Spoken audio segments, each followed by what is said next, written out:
पण ज्या पद्धतीचं आर्थिक अहवाल, आर्थिक पाहणी अहवाल जो महाराष्ट्राचा आलेला आहे की महाराष्ट्र कसा कर्जाच्या ओझ्याखाली तडफडतो आहे, महाराष्ट्राची आर्थिक परिस्थिती किती गंभीर आहे, त्याच्यामुळे आम्हाला एक चिंता आहे या राज्याच्या आर्थिक स्थितीची.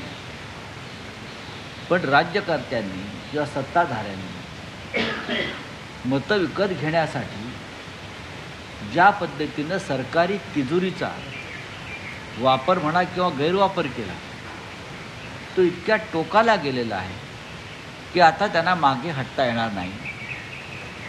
ज्या घोषणांवर तुम्ही मतं विकत घेतली त्या घोषणा तुम्हाला या अर्थसंकल्पात पूर्ण कराव्या लागतील, एवढंच मला म्हणायचं आहे. आज संसदेच्या अधिवेशनाचा दुसरा टप्पा सुरू होतो. विरोधकांचा अजेंडा नक्की काय असणार आहे? मणिपूर आहे, ट्रम्प यांनी ज्या पद्धतीने टॅरिफ वाढण्याची घोषणा केलेल्या आहे, दक्षिणेतील काही राज्य म्हणतात की हे तिन्ही विषय अत्यंत महत्त्वाचे आहेत. सर, तुम्ही डिटेलमध्ये एक्सप्लेन करा ना कोणते तिन्ही. बघा, एक तर सगळ्यात मुद्दा आमच्यासाठी जो आहे तो म्हणजे ट्रम्प यांनी ज्या पद्धतीनं भारतीय पंतप्रधानांचा अपमान केला, जरी ते नरेंद्र मोदी असले तरी ज्या पद्धतीनं त्याने भारतीय पंतप्रधानांना व्हाईट हाऊसमध्ये अपमानित केलं, हा एक मुद्दा अत्यंत गंभीर. हा अपमान नरेंद्र मोदीचा नसून या सार्वभौम देशाच्या पंतप्रधानाचा. व्हाईट हाऊसमधली एक ॲडिशनल सेक्रेटरी प्रधानमंत्र्यांचं स्वागत करायला बाहेर येते आणि आमच्यापेक्षा जी लहान राष्ट्र आहेत त्यांच्यासाठी स्वतः डोनाल्ड ट्रम्प बाहेर येतात. हा आमच्या देशाचा अपमान. आणि ज्या पद्धतीनं मोदी आणि ट्रम्प यांच्या पत्रकार परिषदेमध्ये भारताला अपमानित करण्यात आलं, भारतावर दबाव आणून टेरिफ कमी करण्यासाठी जी भाषा जे ट्रम्प करतायत, म्हणजे भारत हा अमेरिकेच्या दबावाखाली काम करतोय का? भारत हे गुलाम राष्ट्र झालं आहे का अमेरिकेचं? हे सुद्धा या देशाच्या जनतेच्या मनात शंका आहे. हा प्रश्न येईल. तामिळनाडूसारख्या राज्यामध्ये मुख्यमंत्री स्टॅलिन यांनी जे प्रश्न निर्माण केलेले आहेत सरकारच्या संदर्भात, मग डिलिमिटेशनचा विषय आहे, इतर काय विषय आहे, तो विषय DMKचे लोक समोर आणतील. आणि सगळ्यात महत्त्वाचा विषय,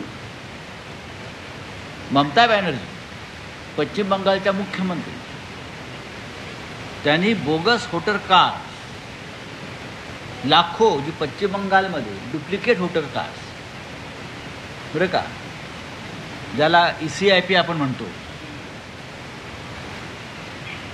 एकाच नंबरचे जो युनिक कोड ज्याला आपण म्हणतो, एकाच नंबरचे कार्ड, मतदारांचे कार्ड पश्चिम बंगालमध्ये जे मतदान करणार आहेत असे लाखो झारखंड, गुजरात आणि बिहारमध्ये सुद्धा मिळालेली आहे. म्हणजे जो खेळ महाराष्ट्रात झाला, जो खेळ हरियाणात झाला आणि जो खेळ दिल्लीमध्ये झाला, तोच खेळ पश्चिम बंगालमध्ये करण्याचा प्रयत्न भारतीय निवडणूक आयोग आणि भारतीय जनता पक्ष हात मिळवणी करून करणार होता. पण तृणमूल काँग्रेसने याला ब्रेक लावला, याच्यावर रिसर्च केलं आणि निवडणूक आयोगाला चूक मान्य करावी लागली. होय, मग हा विषय अत्यंत गंभीर आहे देशासाठी. भारतीय जनता पक्ष आणि निवडणूक आयोग या एकाच नाण्याच्या दोन बाजू आहेत आणि बोगस मतदार निर्माण करून त्याच्यासाठी बोगस डॉक्युमेंट्स तयार करून हरियाणा, दिल्ली, महाराष्ट्र आणि आता पश्चिम बंगाल, कदाचित बिहारसुद्धा होऊ शकेल, या निवडणुका जिंकल्या जात आहेत. हे पुन्हा एकदा ममता बॅनर्जी आणि त्यांच्या प्रमुख कार्यकर्त्यांनी समोर आणले आहे. ही बाब तृणमूल काँग्रेससह आम्ही सगळ्यांनी गांभीर्याने घेतलेली आहे आणि संसदेमध्ये ह्याच्यावरती नक्कीच आम्हाला चर्चा पुण्यामध्ये राज ठाकरेंनी काल पुण्यामध्ये पक्षाच्या मेळाव्यामध्ये बोलताना एक विधान केलेलं आहे, गंगेचं पाणी म्हणजे महाकुंभमध्ये असणारं पाणी खूप घाण पाणी होतं आणि ते पाणी मला कोणीतरी घेऊन आलं तर प्या असं म्हणत होतं. हे कसं पेणार? नाही, ते प्या असं म्हटलं त्यांनी हट असं म्हटलं. तुम्ही अर्धवट सांगताय, तुम्ही देशापुढे अर्धवट माहिती ठेवताय. हे बघा की राज ठाकरे हे भारतीय जनता पक्षाचे सहकारी आहेत आणि राज ठाकरे यांनी मधल्या काळामध्ये हिंदुत्वाचा पुकार केलेला आहे भारतीय जनता पक्षाबरोबर. अचानक ते हिंदुत्ववादी झालेले आहे. आता राज ठाकरे यांच्या जागी अन्य कोणी नेता असता, समाजवादी पार्टीचा असता, काँग्रेसचा असता, किंवा शरद पवार साहेबांच्या राष्ट्रवादी काँग्रेसचा असता, किंवा आमच्यापैकी कोणी असता, तर ह्या विधानावर भारतीय जनता पक्ष, मिंदेंची सेना यांनी थैथाट केला असता की कसा हिंदुत्वाचा अपमान झाला. आता बोला ना.